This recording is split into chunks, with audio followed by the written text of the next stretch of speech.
Welcome to Fearless and Focused. I'm Brooke, And I'm Casey, and we're here to share bold stories, real talk, and strategies to help you push past fear and level up. Let's get fearless and focused. Welcome, everyone, to a new episode of Fearless and Focused. We are excited today to dive into the last two episodes of our four-part series about business and all things on growing and getting prepared for 2026. And we thought today what we would do is all year long, Brooke and I have both been going to different conferences on how to grow and learning strategies and all that kind of stuff. So we are going to tie in the conferences that we went to this past year and the key strategies that relate to our topics that we're diving into. So, buck up your seatbelts. It's going to be a fast, rapid show, but we are excited to dive in. And, Brooke, are you ready for today's session? Yes, I'm so excited. When we said we were going to talk about this, I was like, "Oh my gosh, it feels like a million years ago," right? I was like, I gotta like get reacquainted with all of the things. So I was trying to go through my notes. So I have my phone handy because I've got good stuff here. So if you see me looking down, that's what's going on for the people that are watching. But yeah, I'm excited. So where do we start? Do we start? Was it Texas Leaders Forum? I think probably, yeah, because we spring. So Texas Spring. Leaders Forum spring. Yeah. So, and we kind of have a different perspective, which will be a cool session for us Yeah. because Brooke is inside the rooms with that perspective of hearing the agents and talking. And then I'm a vendor on the outside. So I'm catching them as they're coming back. I'm always asking about key takeaways. So we'll kind of have like a two-part perspective, which will I think even like expand the conversation even more. Yeah, absolutely.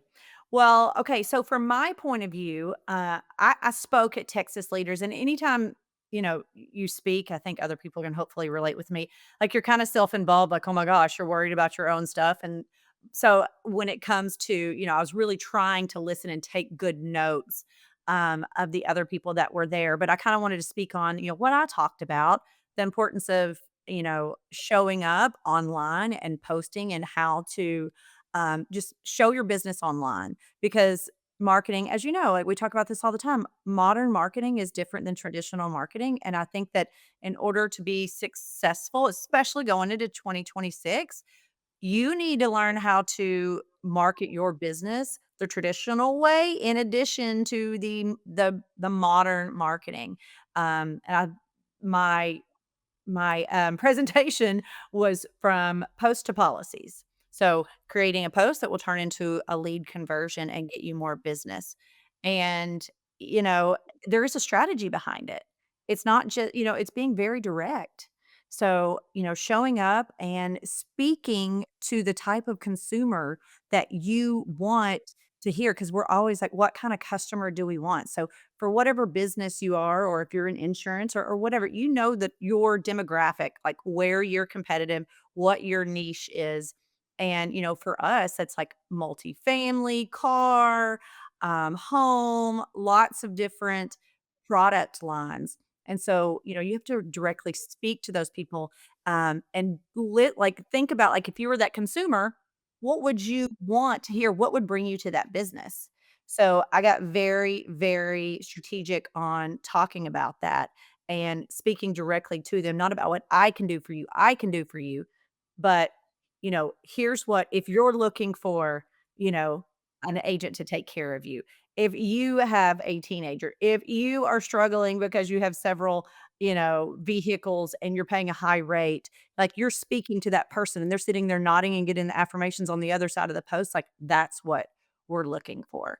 So things like that and that it is, you know, your face of your business. If you're the face of the business, you need to be the face of your business, right? So you need to be the one showing up, highlighting your team, showing up and bringing that value to them before you ask for the business. So I went through a whole process on that. But that was the biggest thing that I talked about at leaders. And we can get more into that if you've got questions, but that was my side of it. Yeah. And I think that we could kind of like, let's touch on just a little bit from a business owner's perspective or from an agent's perspective, the pain points that we hear constantly, not only at Texas Leaders Forum, but when we do our, our trainings and stuff is I don't know what to post. I don't know what to say. I don't want to look dumb. I don't like me on camera, like all of the, and I don't have time. Like those are probably the biggest, like top five that we Absolutely. hear all the time. And so I love that how on all of your presentations that you tie in that, just being you is key. So you don't have to be perfect. You want to be authentic. You want to be real, and how that really helps you get more comfortable the more you start doing it. And not trying to mimic or copy somebody else because you really want it to be true to who you are. So I think that those were a couple of key takeaways that we hear. It's common. So if you're an agent or a business owner and you're thinking this, know that you are not alone. All the other business owners and agents are thinking the same exact thing. Yeah, Well, and I'm glad you brought that up because, I mean, that was one the opening, right? Because I was like, people are either their eyes are open to social media, so they're either interested, they're like, "This is not for me," or they're like, "Okay, how can I do this? How can I get better at this?" Right? So, I was trying to get those people that were on the fence, like, the reasons, like, were holding them back and tackle those, and the ones that you just mentioned were exactly that, and you nailed it when you said, being your authentic self, like, you're not gonna appeal to everyone, and you shouldn't, right? Like, you're gonna appeal to that niche market and the people that they'll find your tribe. You'll find your tribe, and they'll find you, right? So, don't try to sound like someone else. Don't try to be like someone else. You want it to look and feel like you, and that's what's gonna make it real, and that's what's gonna make people connect with you, for sure. Now, there are tools and things that you can use absolutely to help you look and sound and feel better. Sure, absolutely. But you still need to bring your own voice and your own conversation, and don't worry about what other people are doing, and just be you. yeah, absolutely. Okay, so let's move on to, so that was in spring, so that was April. The next event was in June, our She Leads Summit. We all gathered in Salt Lake Right. City, Utah, and I mean that was we hit on so many different things. What I love about the She Leads Summit is that it's a lot of business strategy, yes, but it's also about community and connection, and not making you feel like you're isolated and you're alone, like you've got someone to go through this. So we tie in a bunch of like personal development and community it on top of the business strategies. So yeah, dive into your perspective from Summit. Yeah, so it's kinda talking about what we just talked about, being your authentic self and showing up authentically and being who you are. But what I led with is I wanted to have an activity that, built some connection. There were a ton of women in this room that don't know each other. Some women didn't know a single soul and came, and, what I love is that it's just, such an inviting experience. Like, you can come there and not know a single person and leave there with 10 new besties from all over the place. So you get lots of perspective, and different ideas, and it's just a really, really cool feeling. But so I really wanted to break that ice, and I had written down a lot of things, and it says I wanted you to check the box if you've experienced any of these in the last year. And they were like, I felt alone. I felt like I wasn't good enough for this room. I've had a failed business plan. I've, had imposter syndrome, like all of these different things, check the boxes. Then we swapped all the cards, right? So no one knew, there was no names on anything. We swapped them all out.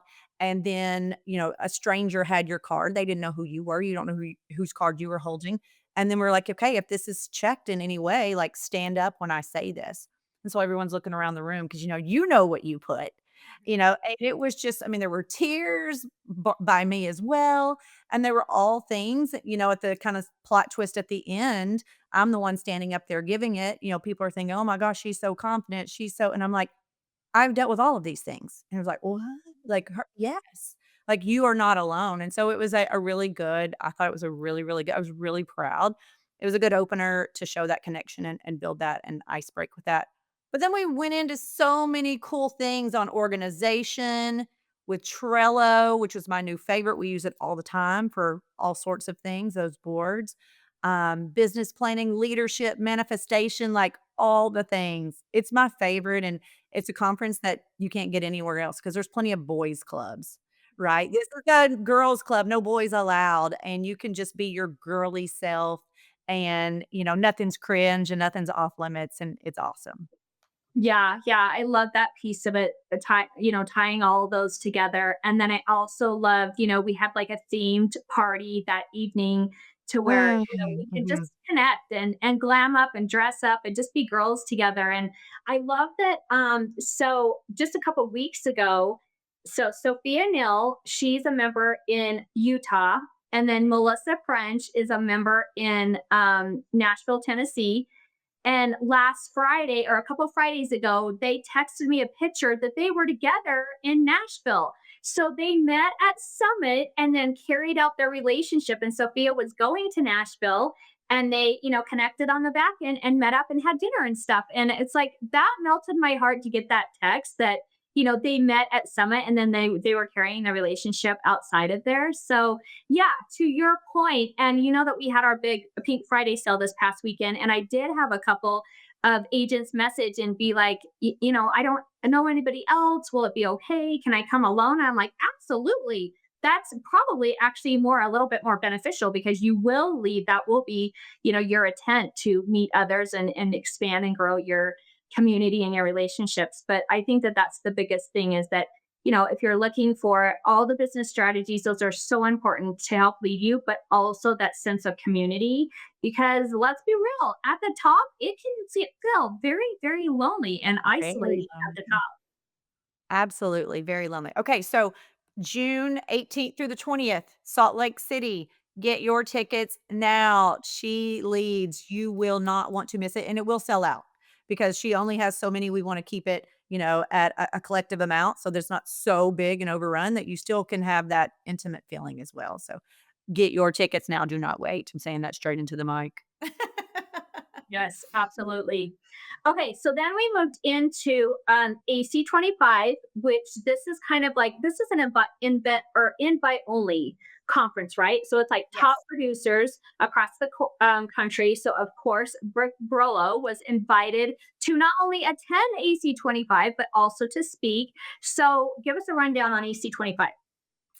Yeah, so, there's a lot of different sessions, and I love it. If you ever get the chance if you get invited, go because you do have, you get to pick what different courses that you want to take, and depending on what that looks like the different sessions, you can go and attend them according to what you need and your size and your tiering and all of that, plus the general sessions, you get to hear from leadership and kinda know what's coming down the pipe before everyone else so you can kinda get in front of it a little bit.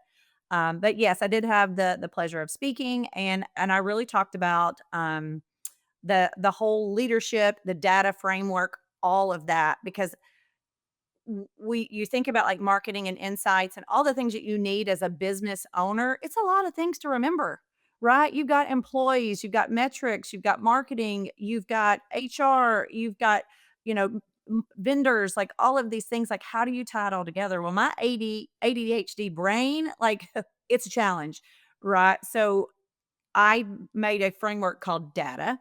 So it's diversify, being accountable, for the A, and then tracking and then adjusting.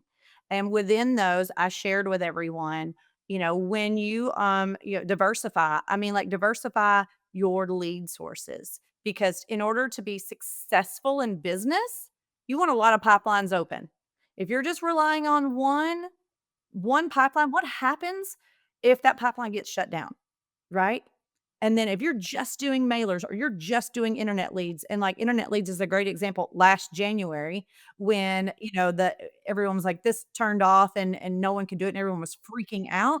Like, what am I going to do with my business? And they have to learn a whole nother process. So if you're very diverse and one shuts off, well, you've got lots of ways that business is funneling into your agency. So that is key. And then, you know, you've gotta have accountability behind that. So if you have all of these things, you're paying for all of this, you want your team to be accountable for working those and having a process. And if you're not doing that, then what's the point in spending the marketing budget, on these vendors if you don't have a process to back it up? And so with any expectation, you need to have a consequence. So I said in the meeting, I was like, not all leads are created equal. So not all people in my agency get certain leads that I pay for. If you can't close them, if you don't handle them in my process, if you're not doing the things you need to be doing, you don't get them." And they were, like, looking around, and I'm like, was this an aha moment?" Because and I think that it was for a lot of people are like, "Well, that kinda makes sense." Because why would you give something that you paid for a lead, especially if you're buying live transfers, you're paying $80 a lead, and then you're giving it to someone who can't close or that doesn't follow your process? Why would you waste your money? You might as well be setting it on fire.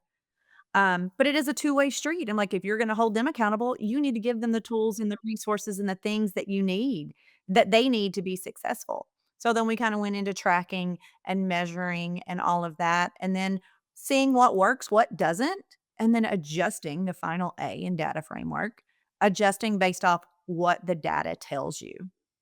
So that helps me keep everything in line. I'm like, "Okay, I've got all the things I'm doing, then I've got my people, I've got my checkpoints, I'm tracking it all, and then I'm adjusting to where I see fit, and then I'm double downing on everything that works and putting it on social media. I'm putting it online for the world because you can't go to a ton of conferences, right? You can't go to a ton of networking events. You can't go like, you would just be completely spent. But having this as a supplement to double down on what's working in your agency is like the key running into 2026. If you're not doing it, this is your sign. You should. So that's kind of that in a nutshell as far as what I spoke on. So let's also, before we move on to the last conference, let's kind of talk a little bit about social media strategies and paid ad campaigns. Was that a big Mhm. topic this year in the room? Did you touch on that at all during your presentation, like the paid ad campaigns, the stuff that we do inside of Sure. social? And then how was it received, or what was the conversation around that? Yeah, absolutely. I'm glad you brought that up. Yeah, because I gave a live example, and it was about home mailers because I do a ton of direct mail, right? But when you get that mail, you can't always you don't have a phone number to call out, so you're waiting for that call to come in, right? And so I take those for the people that take our mailer and throw it in the trash, shame on you, but for the people that call in, yay! But to get a second chance at those prospects, you can take that list and you can put it in social media in a paid ad, and you can target them, right? So then you have another opportunity to be out in front of them and be like, "Oh my gosh, I got that in the mail and I think I threw that in the trash," or it's still sitting on my counter. That reminds me I need to go fill out that QR code or text them or call them or whatever your CTA is, which is I would have a lot of CTAs all over your mailer. Lots of ways they can get in touch with you. But that gives them another opportunity. So if they call in or because of the ad campaign that's out there, or they fill out the QR code or the link that's in my call to action and bringing that back into my agency, like, wow, then look at what you did to your ROI, right? It just increased. You got more efficient with your spending and your marketing, and you were able to touch them again. So it was great. The feedback was awesome. I had people, lots of questions, lots of people come up to me afterwards. Can I know more? I showed them a live video that I did that I put out there and used in my meta ad that got great results. They were asking me how often do I run it? And, what does the process look like? And do you have automation set up behind it? And I had lots of emails. They're still trickling in. I had someone last week was like, "Hey, it's been a crazy quarter, but I've been meaning to get back with you. I want to go into 2026 knowing how to do this." So yeah, it was really good feedback. So I hope it was really helpful to all those that heard it and saw it. I'm absolutely positive that it was. Okay, so now let's dive into one of the last conferences of the year. It's called Mega Agency Conference. This is kind of another invite only in a way. You have to have a certain book size, certain amount of policies, be established. So that's kind of the qualifications for Mega. And so once you get in, then it's more of kind of like, to me, and the feedback I was hearing from the outside of the room was, this is very granular strategies and really diving into you being like the CEO of this business and more of to this entrepreneurial mindset versus, working inside of the agency and building it and scaling it. It's just a different way and a different version that you're looking at after you've got it scaled and established. So let's talk a little bit about Mega and what was going on inside the room in Mega and some of the strategies being talked about. Yeah, and first, let me just say, we're talking about a lot of conferences here, right? And we do invest and we go to them. We spend our own money to invest. You invest as she leads and Let's Get Social and all of that to go and be there and be in front of these agents. And I go and invest my time and away from my agency and my family to be there because you do learn a lot of different ways to incorporate things into your agency that you just might not think of, right? A lot of it's like light bulb moments, like or tweaking existing processes and best practices of other agents. And I think no matter what size you are, you can learn from each other, right? So I'm there and I'm like, okay, I'm a little peon there, compared to these $100 million books, and I am a mega agent, but a very small one compared to them. But I also will go to different conferences and, someone who's a 2 or $3 million book, I'm learning from them too because they're, like, smart and witty and that know all these cool new features and tools and things to help their agency, but, it's more best practice sharing, and a lot of what I, took away was, making sure that, you're delegating your time and you are being the leader at the helm and you're not just working in your agency, because then it's really hard for you to work on your agency, and I think I've been on that path for a couple of years now, getting better at that, learning how to delegate more, and, a lot of the things, that you hear is a 70-30 rule. If somebody can do it 70% as good as you in your agency, then it gives them, like, 30% room to grow from there, right? So, let them empower your people. Lots of messages about empowering your team, giving them the tools, the resources, the coaching, the feedback, and letting them, take it over and then coaching them around it to get better. Um, One of the things I did get to speak, at Mega as well, they had a session that was said, what you started, what you stopped, and what you changed. I think the biggest thing for me was, um I think with any company that you're with, right? Especially if you have a parent company, like I'm an Allstate agent. Allstate is my parent company, right? And I'm an independent contractor. And any company has goals for their team, me being their team. But sometimes their goals aren't aligned with yours. Right? And you're like, "I'm just trying to be profitable. This goal seems really pie in the sky." But you also, like, just have this inner because as a business owner, you have that competitive drive and you wanna win and you wanna do good. You wanna get an A plus, right? But I think it's important to know that, like, it's still your business. You have to decide what works for you and what won't. If their goals are not aligned with your goals, then that is okay. They're still your goals and you got to do so for me, it was like, okay, I'm not necessarily gonna chase bonus.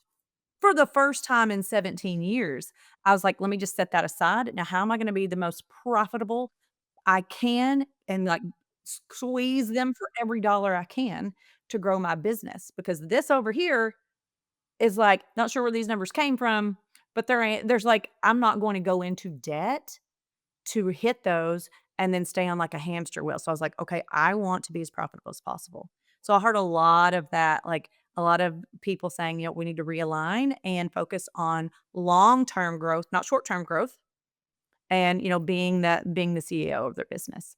So, Yeah, that's so good. And I was just going to tie that in is like, don't you think that that's the shift, the perspective of looking at it as the CEO versus like the agent inside spinning the hamster wheel on meeting the goals so they can, be on the list for the year or, win the trip for the year or being a CEO and being like, I need profit is what profit feeds cash flow. Cash flow is all that yes. matters at the end of the day, whether your agency, your business, whatever is going to be there. So really dialing into how do I look at this as a CEO and dial in this revenue and be profitable instead of, chasing goals and numbers and all of that. So I'm glad that I think that a lot of agents, once they start shifting, because I remember when I was first starting, it took me a few years to realize that oh, this is like a business. I'm like a business owner. Like, I think when you get going, like you're just chasing whatever they're putting in front of you to like meet Yes. goals to, get some revenue and renewals coming in. And I remember that key. I mean, I want to say probably was like 3-ish years in being like, wait a minute, this is like a business. I'm a, small business owner. I need to set this up as a business and have structures and foundations to be that versus just whatever they're telling me to do. So I heard a lot of that as well outside of the room, that entrepreneurial mindset. And also some agents were talking too, which I've always done that through my agency career. I always had things going on the side, and they were talking about that of, not having everything all in one basket, Mhm. having some other businesses, real estate investments, whatever that looks like on the side also, to diversify, your portfolio. So I thought that was interesting because a lot of times I think it's just very black and white, agency owners, but that conversation seems like it's expanding more. Right, and something you kinda touched on earlier, when you are new in business and you get these goals handed down from the powers that be, like, that's all you know, and you think this is the only way, right? So Yep. that's why I tell you, at the beginning, we invested our time and our money to be here, and you should too, right? You need to get in the room with other people that do what you do so you can see like what really works, right? What is really working for agents and learn their best practices. And you can there's something that you can bring to value to them too. I promise. I try to get in the room where, I'm like, I don't want to be the smartest person in the room ever. And I'm not, but like I am there to learn and level up in any room I step into. I'm not too humble to ask for help. Yes, I coach. Yes, I teach. I've been in the business 18 years. I have a lot of value to give, but I also have a lot of value I still want to get. And I think that anyone can do that. So, just make sure, when you are thinking about your business, what is going to work for you, what is going to be profitable, what is realistic, right? And then making sure that kind of tying it up in a bow, right? Having the people on your team that believe in your vision, that are, ready to level up with you for 2026, and then having the tools and the resources around that and being accountable to it. Yeah, yeah, such a good way to wrap it up. And it was a powerful year this year. I felt like there was so much growth, and for both of us, and growing our community and expanding that. I think we should also, like, we wouldn't be giving our podcast justice if we didn't talk about the most powerful event of the year, our retreat. Um, Oh my gosh, yes. so mega happened. It was like a wild October. Like mega happened, all of that, and then we jumped right into our fearless and focused retreat, which that was very, very small, very hands-on. We tied in that community of she leads, and that aspect of women coming together. But then we also had very, what do I want to say, like cohesive, or it just was just like a very one-on-one strategy time, a lot of good relationships that maybe in a bigger conference like you're not exposed to. So that was, I loved everything about the retreat. We went over the top with everything, of course. And it And was we got a lot of good feedback, right? We asked for feedback because this was my first one. You've been doing retreats forever. So I'm like, thank God we have a pro on the team, right? And I was like total amateur, but I was like, I got to show up. I got to show Casey, like, hey, as a business partner, I can bring it too. And, like she said, we went really over the top with the house and the gifting and just having the structure and what that looked like with our photographer. We had brought a chef in. We really wanted to give these women a VIP treatment in every aspect of the way. We had individual sessions with each person. Then we also had a collaboration corner, so lots of great information. The biggest thing, as far as feedback, was like, "What should have been longer?" I'm like, okay, well, we can make that happen, right? We can make that happen. So you know, and that was kind of the thing I took away from it too. Like, we need one more day, instead of a Friday through Sunday, especially for the women who, flew across the country, Thursday through Sunday. We'll definitely do that next year. It'll be in October. It'll be in Hot Springs. So if you're hearing this, like, get it on your radar because we were giving it a month to sell out. It's sold out in 1 week, less than a week, 6 days. it was crazy. It was crazy. We had a waiting list. We had a waiting list of like five people saying if anyone cancels, I want to be in. So yeah, Right. it was crazy. It was really good. So I'm excited to do that again this year. I've got even more like ideas already. And I'm like, I don't even know if they'll still be relevant, in, in October. But I'm like, I love that it all comes together and it's kind of the icing on the cake at the end of the year. And then you go in because that was our what was it? Elevate your influence. And Yep. we were strategies building it, like having your brand assets, having the leadership processes, anything they wanted to talk about. It wasn't just social media. It was literally everything when it comes to being a business owner. Like, where do you need help? Where can we give you value? And you could push that into 2026 and have what you need stepping into the year, feeling confident going into the year. Yeah, yeah, absolutely. Getting ready for the new year. So, well, my friend, I think that it was an amazing year of conferences. We hope to see some of our listeners on the road for 2026. We've already been dropping some of our runway. The summit is next June again. We will definitely be having another Fearless and Focused retreat in October in Hot Springs, Arkansas, with a new venue. We cannot wait to have a new theme for our venue. So yeah, we just hope that you've learned something from us this year and that you'll be following along next year. And I just think it's been a very great year full of a lot of growth. Oh my gosh, incredible growth, incredible growth. And now we're going to have to come up with our word of the year. Like, I'm already gonna like, okay, people, start thinking about your word of the year and set intention no matter what you do. And I think that's the foundation of it, right? Is just setting the intention and it starts with a word. So, what is that word gonna be for you? And if you get your word, share it with us. We'd love to hear it. But that's gonna be the foundation of everything going into 2026. And so we're excited to grow and see what there is to come. Yes, absolutely. Okay, until our next episode, make sure that you stay fearless and focused. Thanks for tuning in to Fearless and Focused. Remember, success is not about being perfect. It's about showing up, staying bold, and taking action. If you love this episode, don't forget to subscribe, leave a review, and share it with someone who could use a little inspiration. Keep chasing your dreams, staying fearless, and keeping your focus strong. Until the next time, stay Fearless and focused.